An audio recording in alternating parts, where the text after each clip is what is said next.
apalagi guru-guru yang penyuka adakan peduli dalam memperingati Maulid Rasulullah sallallahu alaihi wasallam. Dalam sebuah ayat Allah berfirman, "Qul bi fadlillahi wa bi rahmatihi fa bidzalika falyafrahu." Katakan oleh wahai Muhammad, bi fadlillah wa bi rahmatihi fa bidzalika falyafrahu.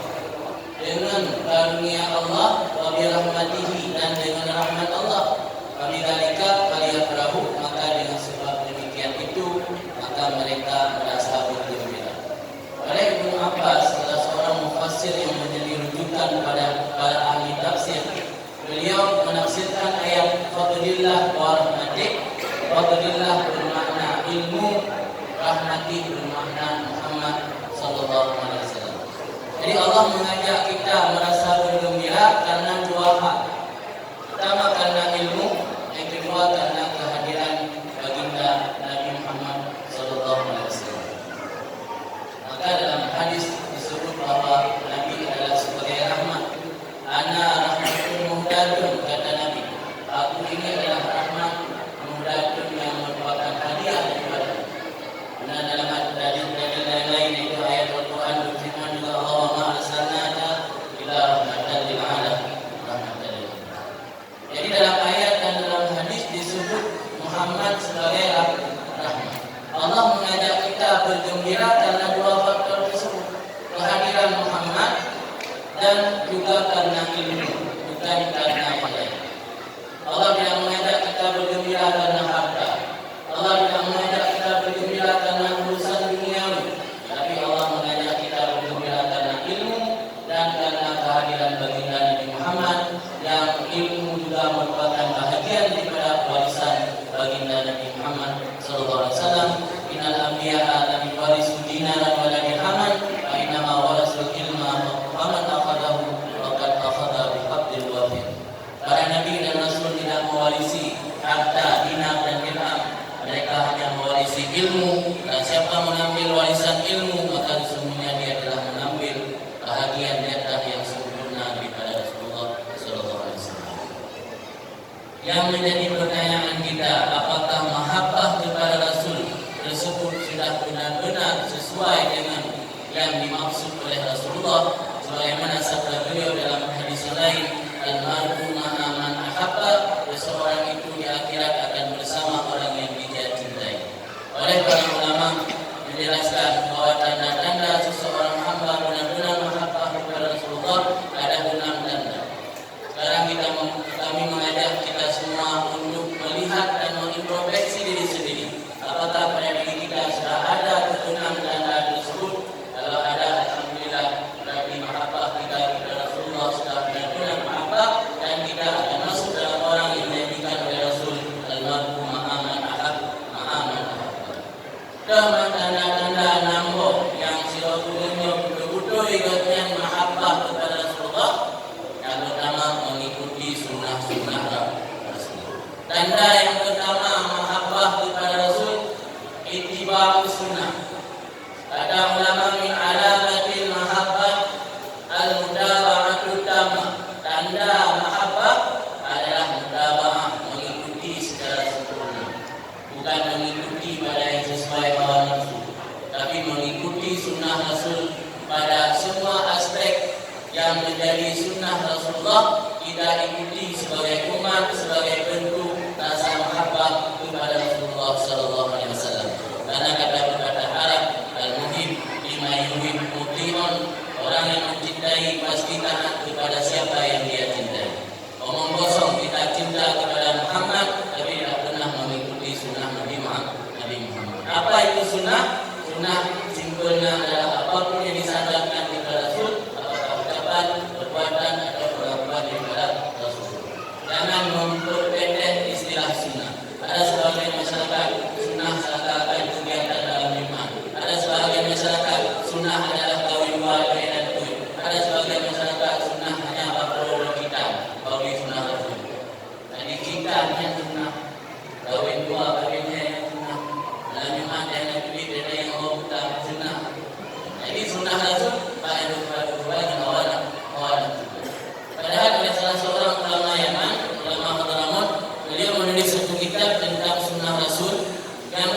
Bayangkan dengan salat saja 500 sunnah.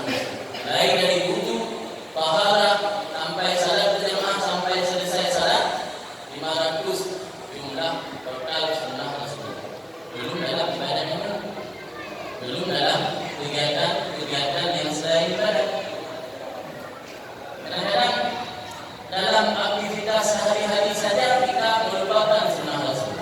Banyak masyarakat kurang memperhatikan tata cara masuk masjid, kurang memperhatikan tata cara keluar masjid, kurang memperhatikan tata cara memakai pakaian dan membuka pakaian.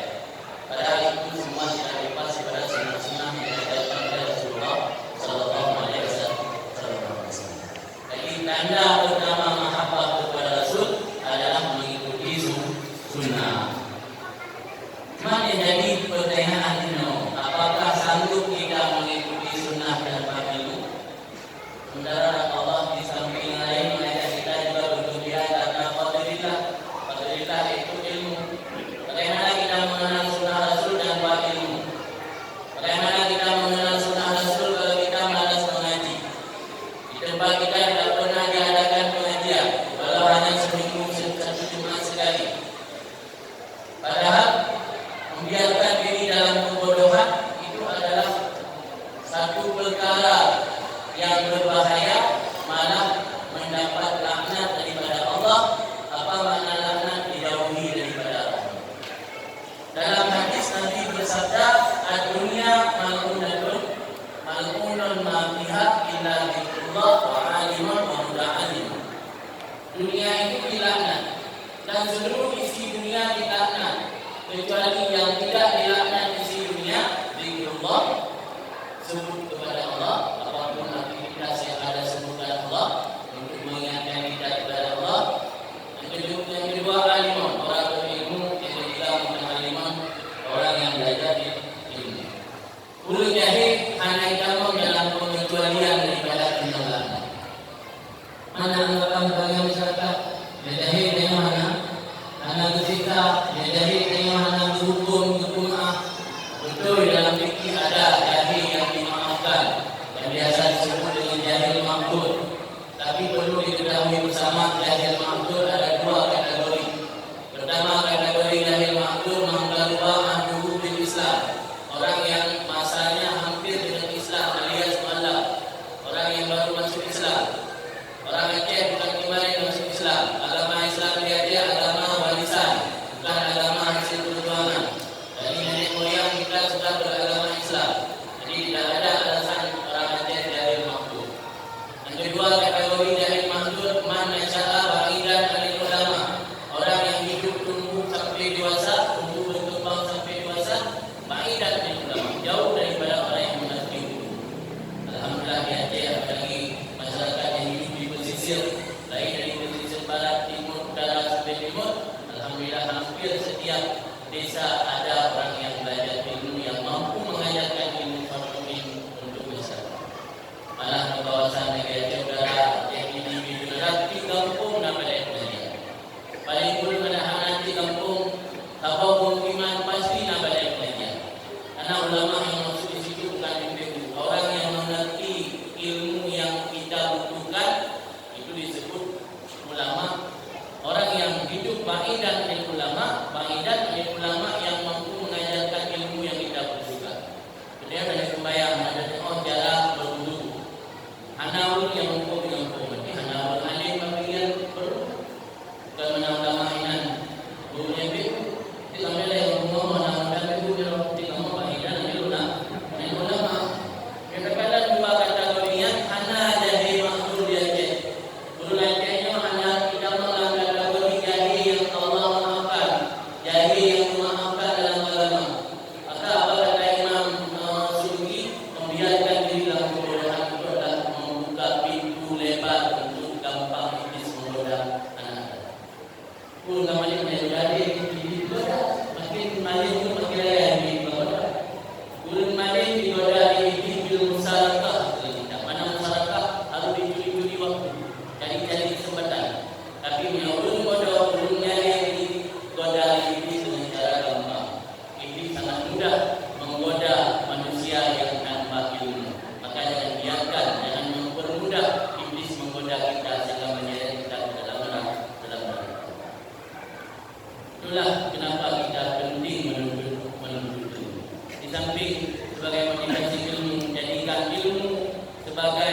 tempat untuk melipat gandakan amal ibadah kita.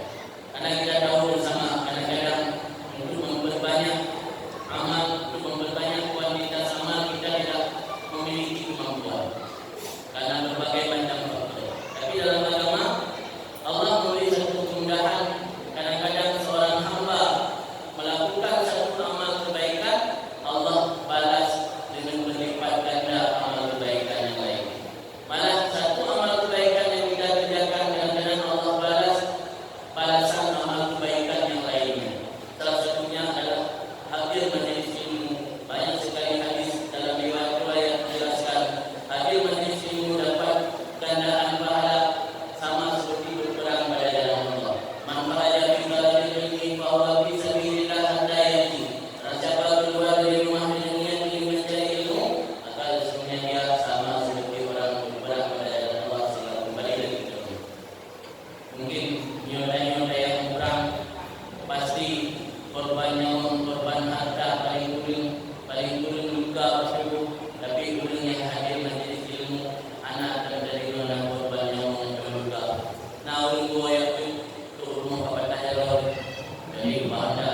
Tapi yang dari baca bingung ikutnya, bingung ikut kayak kita bingung ikut dah kami kan. Tapi ulun nak pulang lagi kata-kata korban nyawa, korban harta.